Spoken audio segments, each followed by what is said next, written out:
Terima kasih atas kesempatan yang diberikan kepada saya. Atas nama Dedi Soko dengan NIM 1831041066, kelas PJKRC 2018. Yang pertama, ruang lingkup olahraga menurut pasal 17. Ruang lingkup olahraga meliputi 3 bagian: olahraga pendidikan, olahraga rekreasi, dan olahraga prestasi. Olahraga pendidikan menurut pasal 18 dibagi menjadi 4. Olahraga pendidikan diselenggarakan sebagai bagian proses pendidikan. Yang kedua, olahraga pendidikan dilaksanakan baik pada jalur pendidikan formal maupun non-formal, melalui kegiatan intrakurikuler atau ekstrakurikuler. Yang ketiga, olahraga pendidikan dimulai pada usia dini. Dan yang terakhir, olahraga pendidikan pada jalur pendidikan formal dapat dilaksanakan secara terstruktural dan berjenjang.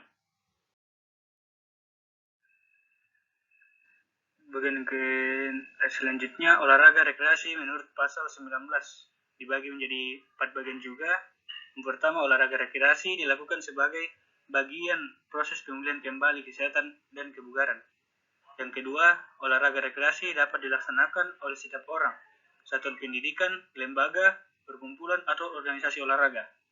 Yang ketiga, olahraga rekreasi sebagaimana maksud pada ayat pertama, yang bertujuan memperoleh kesehatan, kebugaran jasmani, dan kegembiraan, dan membangun hubungan sosial, melestarikan dan meningkatkan kekayaan budaya daerah dan nasional. Dan yang terakhir, pemerintah daerah dan masyarakat berkewajiban menggali, mengembangkan, dan memajukan olahraga rekreasi. Next, selanjutnya olahraga prestasi menurut pasal 20 dibagi menjadi 4 bagian. Yang pertama, olahraga prestasi dimaksudkan sebagai upaya untuk meningkatkan kemampuan dan potensi olahragawan dalam rangka meningkatkan harkat dan martabat bangsa. Yang kedua, olahraga prestasi dilakukan oleh setiap orang yang memiliki bakat, kemampuan, dan potensi untuk mencapai prestasi. Yang ketiga, olahraga prestasi dilakukan melalui proses pembinaan dan pengembangan secara terencana, berjenjang dan berkelanjutan dengan dukungan ilmu, pengetahuan, dan teknologi keolahragaan. Yang terakhir, pemerintah daerah atau masyarakat berkewajiban menyelenggarakan, mengawasi, dan mengandalkan kegiatan olahraga prestasi. Pengertian sosiologi. Sosiologi berasal dari bahasa Latin socius yang artinya kawan dan logos yang artinya ilmu, sehingga dapat diartikan bahwa sosiologi adalah pengetahuan tentang pertemanan dan perkawanan. Pengertian pertemanan diperluas menjadi kelompok manusia yang hidup bersama dalam sebuah tempat atau bisa disebut dengan masyarakat. Sosiologi juga diartikan sebagai pengetahuan tentang hidup, masyarakat, atau hubungan antara masyarakat. Yang kedua, pengertian sosiologi. Istilah sosiologi pertama kali ditemukan oleh Auguste Comte dalam bukunya yang berjudul Cours de la Philosophie Positive. Menurut Comte, sosiologi adalah ilmu pengetahuan yang mempelajari tentang hubungan antara manusia dengan manusia lainnya dalam sebuah kelompok masyarakat.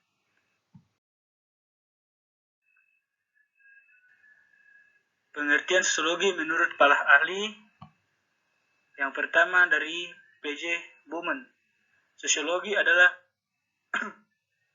sebuah ilmu yang mempelajari hubungan sosial antara sesama manusia atau individu dengan individu atau kelompok dengan kelompok, sifat dan perubahan sosial, lembaga sosial, serta ide-ide sosial lainnya. Dan menurut Selo Sudirman, Prim A.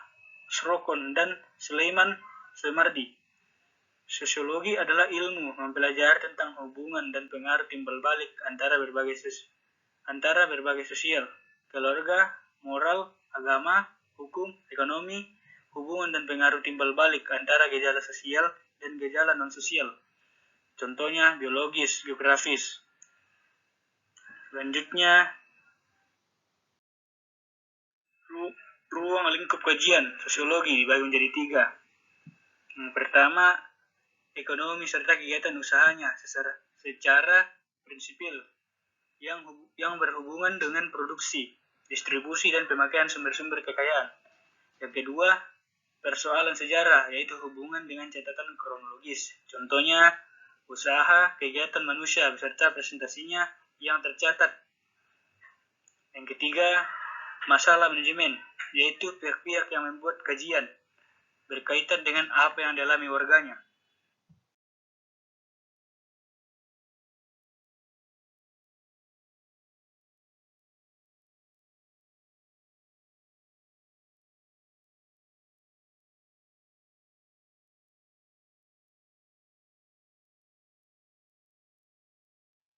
Ada dua tipe sosiologi, yaitu formal dan informal. Yang pertama, formal sosiologi tipe ini terjadi melalui lembaga-lembaga yang berwenang menurut ketentuan yang berlaku dalam negara, seperti pendidikan dan sekolah.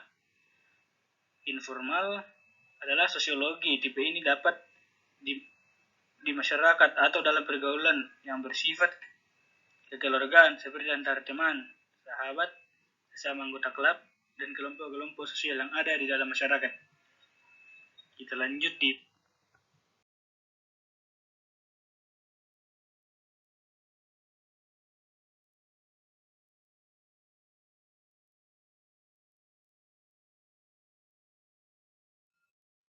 ada 3 tahap yang membentuk looking glass self.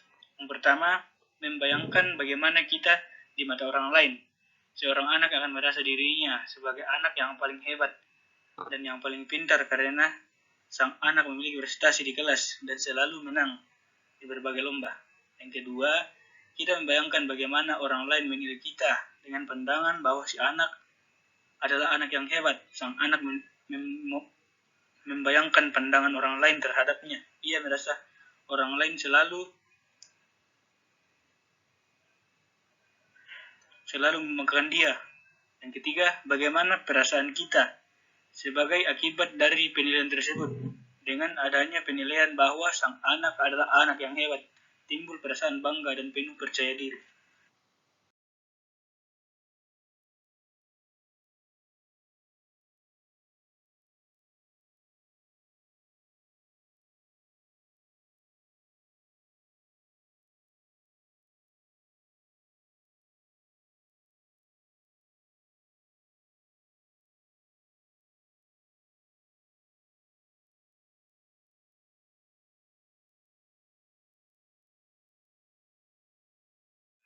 Dan yang kedua, makro, kajian ilmu olahraga diarahkan pada efek fungsional kegiatan olahraga bagi siapapun yang terlibat langsung maupun tidak langsung. Contohnya seperti pelaku atlet, penikmat atau penonton, pemerintah, pebisnis,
wanita dan olahraga.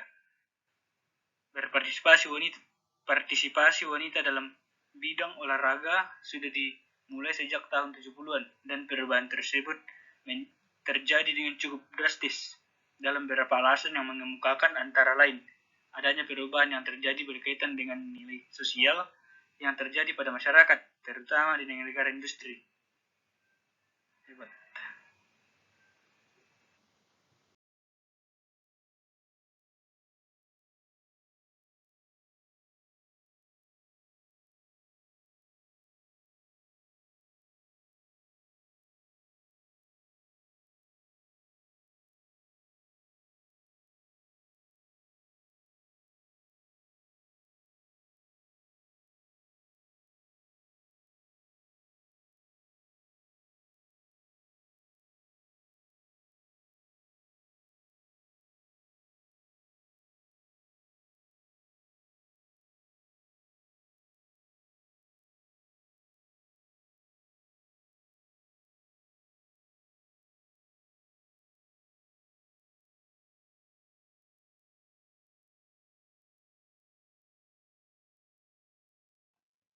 Pembentukan pribadi, pengembangan identitas diri dalam bidang sosiologi olahraga, yaitu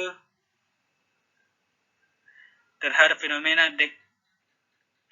degradasi moral dan karakter bangsa makin terasa akut dari masa ke masa di dalam kalangan masyarakat, makin mewabah patologi sosial dan menyalahartikan politik, kehidupan, demokrasi, dan kebebasan tanpa aturan.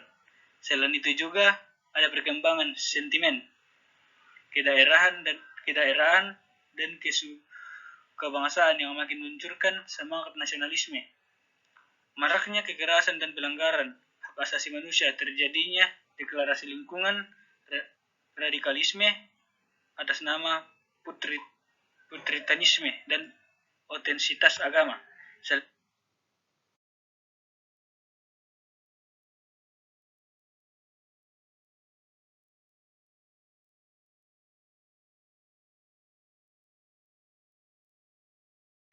Olahraga mengandung dimensi nilai dan perilaku positif yang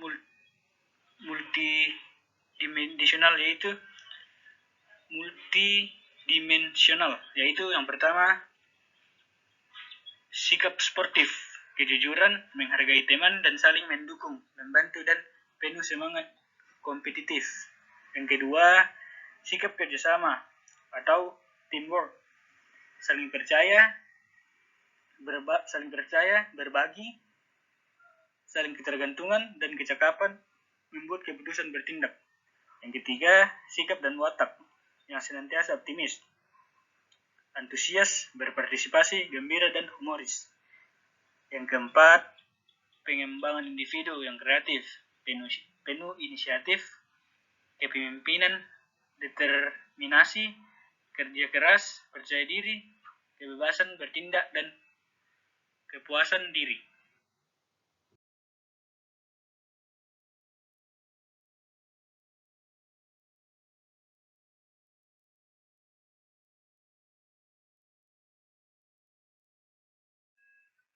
Oke, mungkin itu saja sedikit dari saya, dan di sini juga saya singkat-singkat dari materi saya. Mohon maaf jika ada satu kata, dua kata yang salah. Terima kasih. Assalamualaikum warahmatullahi wabarakatuh.